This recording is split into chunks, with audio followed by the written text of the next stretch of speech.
डिबा भरल जोगया गयो रे तवारा मंगर के। डिबा भरल जोगया गयो रे तवारा मंगर के। कोई लेला लेला लेला रे तवारा मंगर के। लेला लेला लेला रे तवारा मंगर के। ई जोगवा मुरिया माँ बेसहली।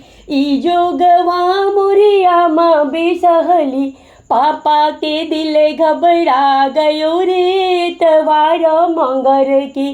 पापा के दिल घबरा गयो रे तवारा मंगर के। डिबा भरल जोगया गयो रे तवारा मंगर के।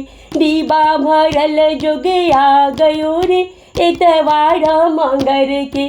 कोई लेला लेला लेला रे तवारा मंगर के। लेला लेला लेला रे तवारा मंगर के। ई जोगवा मोरी चाची बेसहली। ई जोगवा मोरी चाची बेसहली।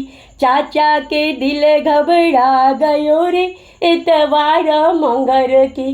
चाचा के दिल घबरा गयो रे तवारा मंगर।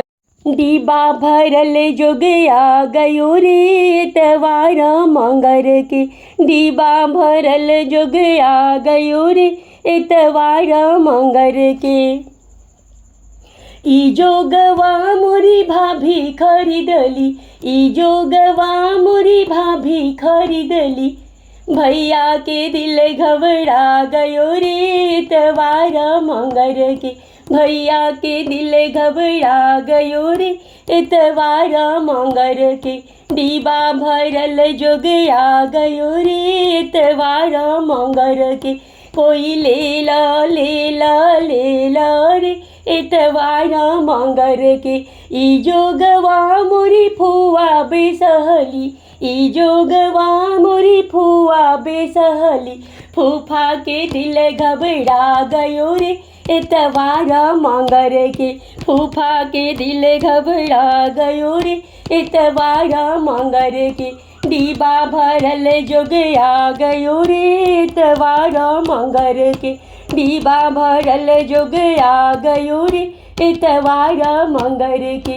डिबा भरल जोगया गयो रे तवारा मंगर के।